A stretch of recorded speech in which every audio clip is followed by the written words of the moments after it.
ৰাজ্য চৰকাৰে 1 লাখ যুৱক যুৱতীক নিযুক্তি প্ৰদান কৰাৰ বাবে সংকল্প গ্ৰহণ কৰিছিল। বিগত বিধানসভাৰ নিৰ্বাচনৰ সময়ত আমি অসমৰ যুৱক যুৱতীসকলক প্ৰতিশ্ৰুতি দিছিলোঁ যে ৰাজ্যত যদি ভাৰতীয় জনতা পাৰ্টিৰ চৰকাৰ শাসনলৈ উভতি আহে আমি 1 লাখ যুৱক যুৱতীক স্বচ্ছতাৰে নিযুক্তি প্ৰদান কৰিম। নিযুক্তি এটা বিষয় আছিল আৰু স্বচ্ছতা এটা বিষয় আছিল।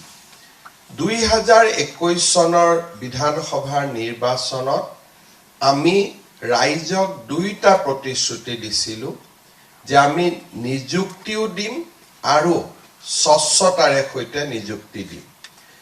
2021 চনৰ আগলৈকে অসমৰ বিভিন্ন নিযুক্তিৰ প্ৰেক্ষাপটত প্ৰায়ে যুৱক যুৱতীসকলৰ মাজত প্ৰশ্ন আছিলে, সমান্তৰালভাৱে সংস্কাৰৰ ব্যৱস্থা কৰাও হৈছিলে। ৰাজ্যত টেট শিক্ষকৰ নিযুক্তিৰ জৰিয়তে সৰ্বপ্ৰথমে চৰকাৰী চাকৰিত মেধাক গুৰুত্ব দিয়াৰ এক বিশেষ ব্যৱস্থা গ্ৰহণ কৰা হৈছিলে। পৰৱৰ্তী সময়ত 2021 চনৰ পিছত এই ক্ষেত্ৰত এটা ডাঙৰ সংস্কাৰ আছিলে এডিআৰইৰ পৰীক্ষা। আজি আপোনালোক ইয়াত উপস্থিত থকা আমাৰ যুৱক যুৱতী বন্ধু বান্ধৱীসকল এটা নিৰ্দিষ্ট বিভাগত নহয় বহুকেইটা বিভাগত নিযুক্তি লাভ কৰিব। আৰু বহুকেইটা বিভাগত যেতিয়া আমি নিযুক্তি লাভ কৰিম, বহুকেইটা কাৰ্যালয়ত আমি নিযুক্তি লাভ কৰিম, অৰ্থাৎ আমি বহুকেইটা পৰীক্ষাত অৱতীৰ্ণ হোৱাৰ প্ৰয়োজনীয়তা আছিল।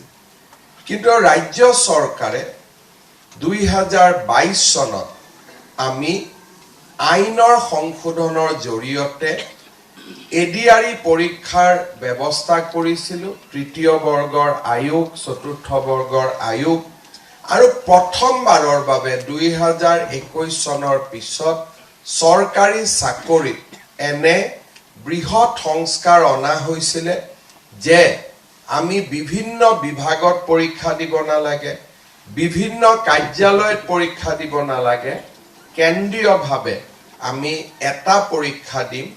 মাল্টিপল এক্সামিনেশ্যনৰ পৰিৱৰ্তে এটা পৰীক্ষা দিম আৰু বছৰৰ নিৰ্দিষ্ট এটা সময়ত দিম।